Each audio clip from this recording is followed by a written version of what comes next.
Hello and welcome back to my channel.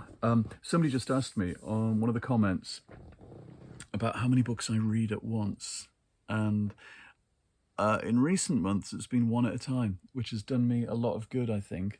Sticking with something and finishing it and moving on to the next, there's something very satisfying about that. And because I keep a reading journal, a very basic reading journal, which is just lists, it's quite satisfying to then turn to that and write down what I've read. And that's something I've done for about 35 years. I have had periods where I read a lot at once from different books, and I blame Robin Ince for my my craze last year that I had after I read Bibliomaniac by him. For reading books all at once and dipping into things, I had about 6 months, and it was this shelf next to me here. There was about 17 to 20 books lined up with bookmarks in each. And I would read a couple of chapters from one and then move on to the next. And what was brilliant about the whole thing was that they were books in different genres and different types of books. So all of my kind of reading desires were satisfied at once to an extent. But there was a collection of stories. There was a science fiction novel. There was a contemporary novel. There was a mystery. There was non-fiction, memoir, miscellanies, all sorts of books. Somewhere I've got a list of all the kinds of things that I wanted to have at the same time. An art book, a poetry book, a library book, something old that I want to reread and rediscover, something that had hung around on my shelves for a million years. And I think I made a list of 12 different categories. And I should find that and share that with you at some point because it was really useful. But what I found was that it was maybe overstimulating, and it meant that you didn't settle enough. So it wasn't a relaxing thing to do. It was a very inspiring thing to do. And I loved the juxtapositions between books, jumping between a biography of Darwin into Alice in Wonderland, into, from one thing to the next. That could be quite thrilling. And I did find when I'm covered in insect bites. I did find, just keep itching. We have a pond outside and the insects are going crazy. And the frogs aren't keeping up and eating them all.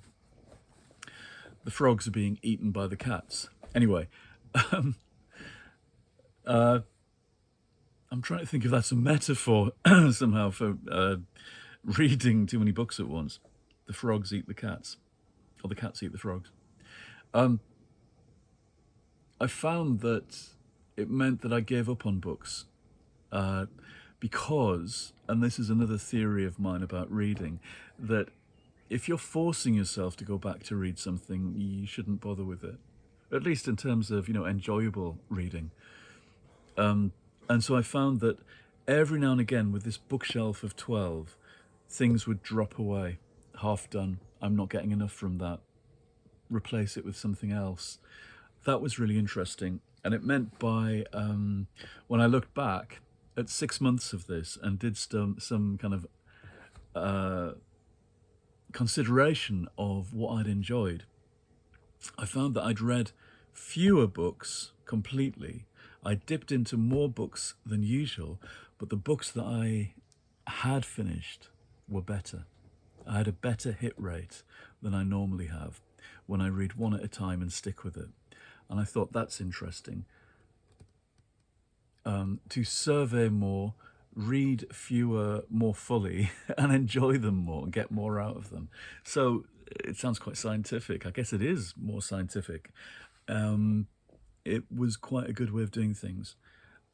But, it goes in phases. I am what the booktubers call a mood reader, and I'm very led by my nose in terms of what I want to read next. And these days I have no compunction about giving up on things. In fact, I've got a pile here of things that I've been reading in the past week. Here they all are. That looks as if I've read loads, but I haven't. Well, I have, but I've given up on things. So, Assistant to the Villain, 100 pages from the end. was feeling now stodgy. Now, people who finish this can tell me if I'm mistaken. I liked some of the wit early on, but some of the preciousness of the kind of comedy to do with, I guess, the enemies to lovers trope, as the people on YouTube say. It's an old sitcom trope, isn't it? The banter, and then gradually people realise that they have feelings for each other. And it just made me sigh, really, in the end. And I guess I'm not the intended audience, although that never holds me back. Usually, I can usually enter into the mind frame of whatever a genre requires, but it's fatiguing. I found the joke had worn off by about 200 pages in. Let me know if you've finished it and whether the last 100 pages are worth going back to. At the moment, it's stalled.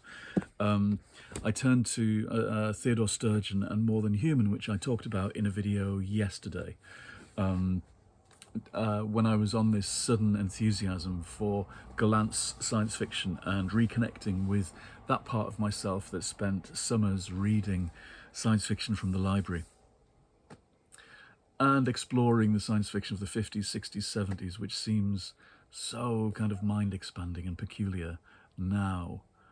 Although I guess it lays down the ideas and imagery and the concepts that are now everywhere in popular TV and film science fiction.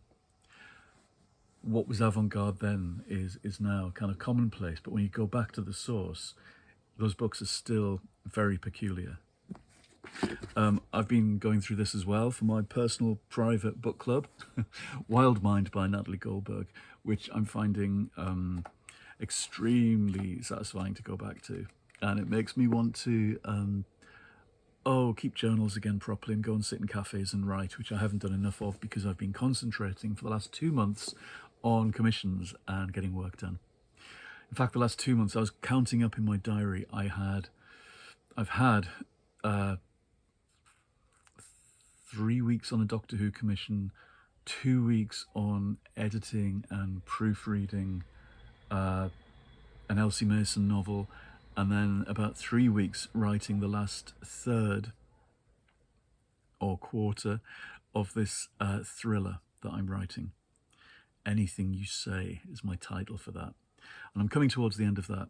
And it's been and writing a long synopsis as well for a trilogy that I hope to write. So it's been quite a lot of intense writing work at home, and I haven't been out and sat and just wool gathered and made things up. And obviously I've been keeping my journal the whole time, although that's slackened off actually. So I need some time off, I think, to do some of the kind of sketchy writing, the making up writing. And she's good for that, for inspiring you to go back to that. Because those, as I was saying the other day at our writers group, I think those are the things that nurture you as a creative person. Yes, it's great to get down to the kind of the nitty-gritty of making the actual thing, but that is all fueled by hours and hours and hours spent writing sketchily and messing about and experimenting and writing your journal.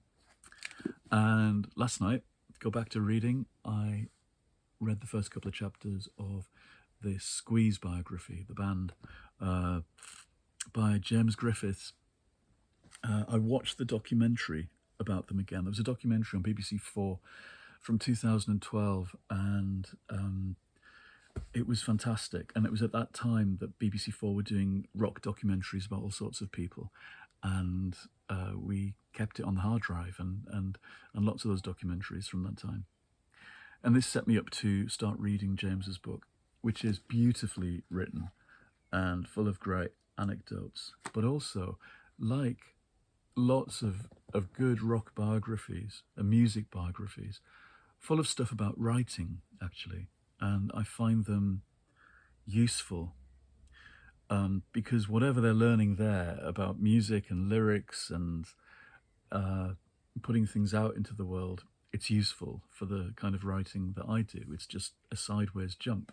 Like Natalie Goldberg talks in here about running, and she gets a running mentor, and she with him she draws parallels between what you learn in running with what you learn in writing and how these things are transferable. All these ideas are transferable. She's very good on that stuff. And when she writes about painting and drawing, she's very explicit about that. The lessons we learn in listening to yourself and trusting your instincts are comparable between all these forms. So I love reading, I guess, rock biographies because I learn so much about writing from them. And that's always been true. Yeah, that's just occurred to me. That's the and I guess it's true of books about painters as well. Anyway, they're also full of lovely scandal as well and gossip. So I'm looking forward to ploughing into more of that. And then yesterday I read a whole chunk of this, which is a middle grade novel, Daphne and Velma, The Vanishing Girl. It's kind of grown up Scooby-Doo when they're kind of miserable teens, a bit more like characters from Buffy, really. And it's really nicely written, very smoothly, but they are a bit angsty, and I guess that was to be expected. I don't know if I'll finish it. I'm halfway through. I'm again wondering, is this going to be the same all the way through with no surprises? And I guess it is, isn't it? Because it's a middle grade novel. I have to think about what I want to spend my time reading. I've dipped into it, and maybe that's enough. I've got things waiting, like Board Gay Werewolf, which I've looked forward to reading, and I picked up at a bookshop in town. Oh, the name of which I forget, but it's a new indie non-profit bookshop with a cafe on King Street in Manchester, which I've looked for before. I'd seen it advertised online, found it as if by magic on Friday when I was in town with Jeremy. And it was kind of magical to find somewhere new that's not Waterstones or any of those places. I went to Waterstones and it just makes me feel anxious, I have to tell you. It's not a good idea, me going into Waterstones. I look at who they're promoting and who's on the table, 2 for the price of 1, who they're pushing. And this has been true for the last 30 years. I go in Waterstones and feel like a bag of shite. I mean, there have been moments when they've deliberately made me feel like that. That Christmas a couple of years ago when the fella was so obnoxious about me signing copies of my cartoon book. Some of the staff have been a bit peculiar. Some of them have been really nice at times, but I have. If you're not famous, they don't want to know. Jeremy once phoned up Waterstones in town in 2004 when my book Hands Up came out. What is that? It's here. Hands Up, my book about homicidal puppets, came out. And he was checking, really, that they were going to stock it, but he was pretending to be a customer. And halfway through the conversation, the person on the counter stopped him and said, "Are you the author, sir?" We get lots of authors phoning up pretending to be real people like this, which I think is hilarious. One day I'll go in and pretend to be a real person. Being a writer is completely humiliating. You have to realize that. I've met so many writers who think that it makes them special and they're going to be treated wonderfully wherever they go. And for some people, that's true. Some people live the life of Riley. I'll never forget A.L. Kennedy publishing a piece in one of the Scottish newspapers during the Edinburgh Book Festival saying how spoiled writers were and how she'd been, treated very nicely all of her life. And I thought, yeah, that's you, love. And I saw her in the author's yurt and felt like saying, it's not true for everyone. Lots of us get treated like the home help coming in to this posh person's house. Yeah, so Waterstones isn't always very friendly to to, I was going to say aspiring writers, but I don't think I count as an aspiring writer 30 years on. Failed writers. But this nice indie shop it felt like somewhere I'd like to sit in. And I'm not going to tell them I write, though. It's nice to have somewhere you can go and sit and look at books and not feel harangued by the same old shit that the big publishers are pushing. And find a signed copy of Board Gay Werewolf. And the fact that this woman stopped me and she said, I've read that. It's really good. It's really funny. And I think that says something about the atmosphere of a bookshop as well, that complete strangers can stop you when they see what you're holding and tell you what they thought of it. Waterstones isn't quite like that. And maybe I'm just being down on Waterstones. It was one of the most wonderful shops in the world. When it first opened in Lancaster, I remember. But, it's not the same now.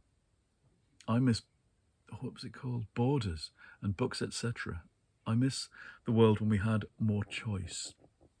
Anyway, on that note, I'm going to go.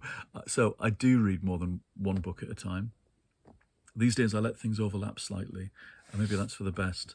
I'm going to dig out this list of 12 different kinds of books, and maybe I'll try some of that, dipping in reading again.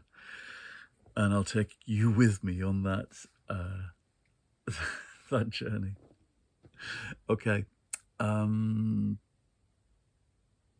going to talk more about Natalie Goldberg soon, I think, when I finish rereading this and move on with my summer book club.